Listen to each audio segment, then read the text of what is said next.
we've got the Añejo. Yes, that's our new, yet to be released Añejo.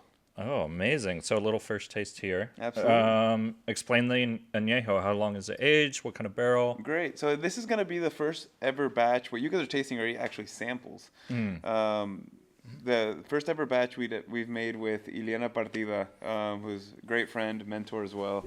And so this is we wanted to make it all an aged spirit just because of the length it takes. This is an estimate of 20 to 22 months. Okay. I'd like to say.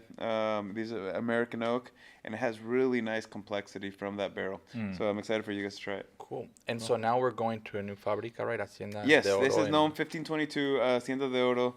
We're still in the town of Amatitan, but now it's a new master distiller. When Sebastian was retiring, he said, "Hey, I really recommend this up and coming rock star. That is Iliana Partida." And so you guys would be in great hands with her. Great. Amazing. Yeah, and we chatted with her at Salud Amigos Fest. Yeah, so it was a great conversation with, she was introducing Tequila Amatitense. Yes.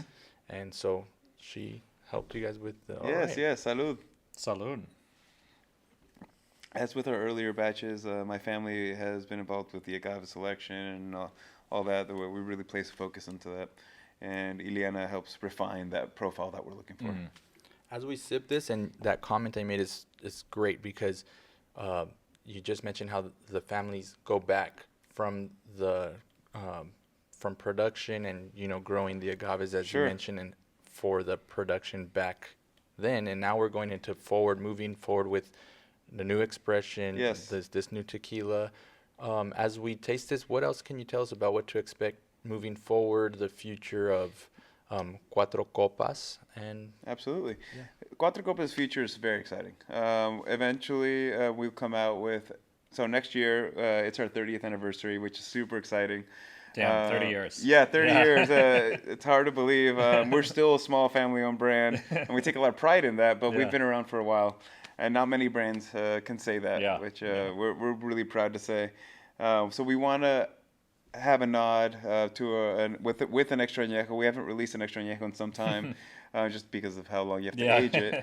And we want to do an homage to some of our original bottles, some of our special edition ones. I know the hand blown aspect is something that we want to really lean into. Amazing.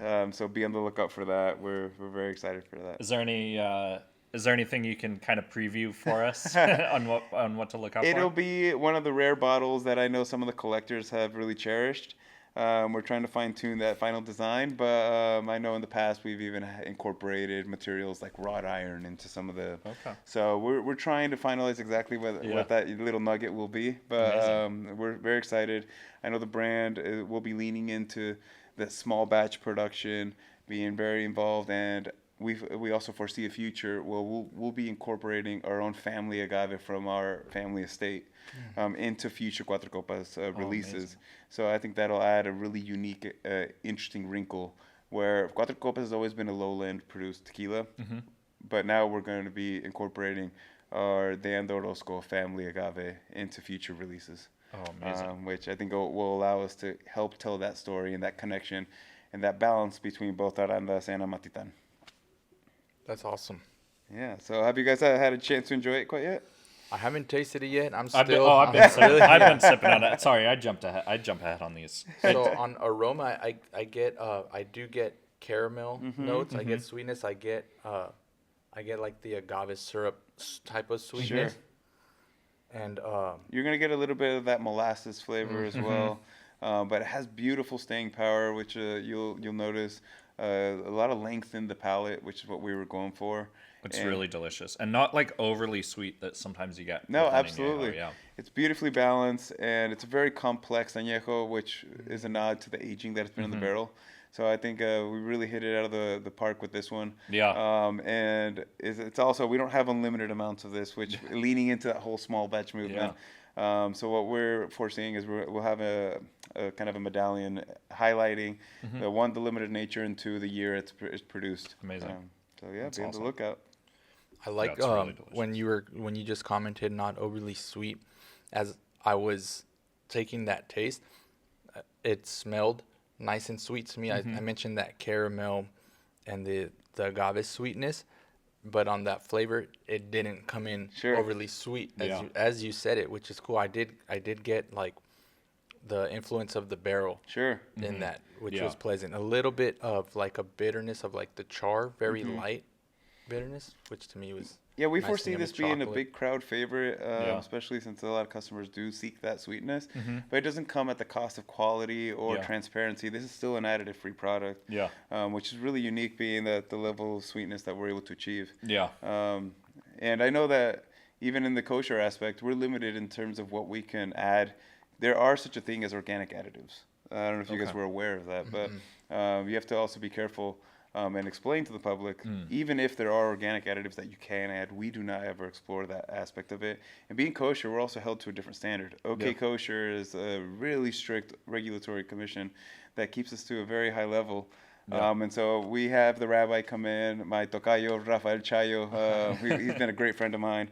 I was actually out there in Brooklyn during Hanukkah with about 35 other rabbis. Oh, wow. So it was 35 rabbis and a cowboy. Cool. I think I saw that on your Instagram. You were sharing the different hats with your cowboy. Yes, we switched hats. And we have a very special relationship that we've been able to develop with them over the years, being that we were an early pioneer in the kosher spirits, especially the kosher tequila world. Well, yeah. Let's get into that. Why? What was the what was the thinking, and why did you want to pursue getting a kosher certified? Sure. The kosher certification is a way for that specific community, the Jewish community, to highlight that we are at a different standard versus just producing in general. So one of the aspects that they require is that you can't age in just any barrel. So if we wanted to come out with a sherry edition or a wine-aged tequila, we can't, because it has to be approved and supervised by the rabbi. And it's based on their own kosher laws and kosher traditions, but at the same time, it maintains a certain level of quality and standard. And we wanted to make sure that when we were with Iliana, that same quality that we had before with Sebastián Melendres it carried through, and thankfully it has been.